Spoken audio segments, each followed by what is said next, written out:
crédit photo, Laura Gilly Kyo active la machine à remonter le temps avec la réédition de son album culte Le Chemin, qui fête, déjà, son 20e anniversaire. Personne n'a oublié les hymnes pop-rock qu'ont été Le Chemin, Dernière danse et Je saigne encore à cette époque bénie où le groupe a été propulsé au rang de phénomène national. Tous les titres étaient joués à la radio.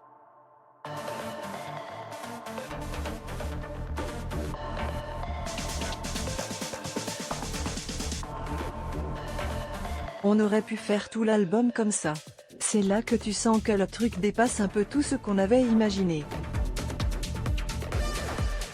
Même si on avait la naïveté et l'ambition de vivre cette vie-là, on ne s'attendait pas à ce que ça prenne cette ampleur, se remémore Benoît Poher dans une interview nostalgique accordée à Purchar, où le chanteur et son acolyte Nicolas Chassagne se replongent avec plaisir dans des photos d'archives. On rêvait d'être les groupes qu'on adorait comme Pearl Jam, Nirvana, Alice in Chains, ou Soundgarden. On rêvait d'être des rockstars.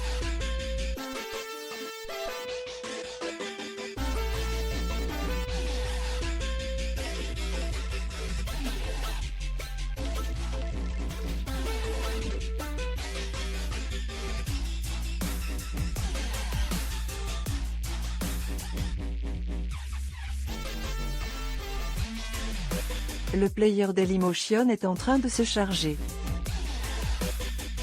var configuration égale new object. Configuration.video égale x8 lfouset. Configuration.param égale new object. Configuration.param.aspect ratio égale 16:2.9. Configuration.param.mute égale true. Configuration.param.enabled logo égale false. Dailymotion.create player my Dailymotion player.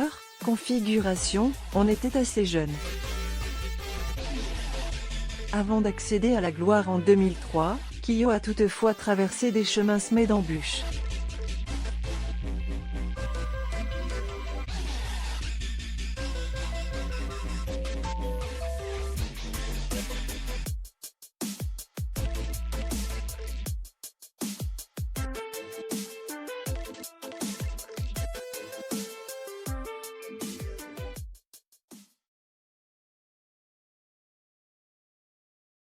On a tendance à l'oublier, mais 3 ans avant Le Chemin, le quatuor parisien a sorti un premier album intitulé Kyo, passé inaperçu dans le paysage musical.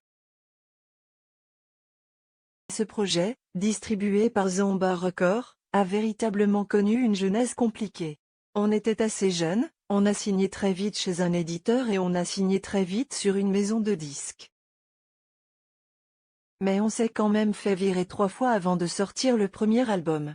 Quand tu es gamin et que tu signes en major, tu te dis, bah c'est bon, ça y est, c'est parti. On n'avait pas conscience qu'une fois signé, on pouvait te rendre ton contrat, se souviennent les 2 musiciens.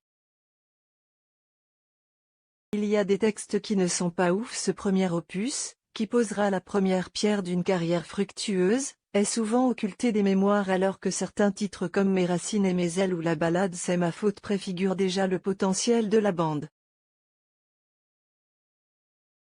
Parle rarement parce que déjà, il y a 90% des gens qui pensent que le premier album c'est Le Chemin. Je sais parfois qu'il y a des fans qui sont fâchés, parce que moi je ne l'assume pas totalement. Indique le rocker et auteur des chansons de Kyo. Album où on découvre vraiment le métier, on apprend comment fonctionne un studio, comment ça marche. Particulièrement en tant qu'auteur, je trouve qu'il y a des textes qui ne sont pas ouf. Mais il y a quelques chansons que les fans hardcore nous demandent souvent de jouer sur scène, et donc on le fera peut-être un jour, promet Benoît. L'artiste qualifie ses débuts contrastés comme des déconvenus.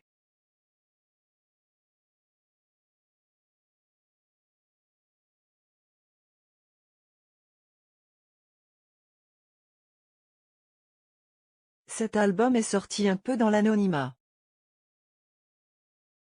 Et à la fois, on savait qu'on avait une marge de progression énorme, que ce soit au niveau des textes ou des arrangements.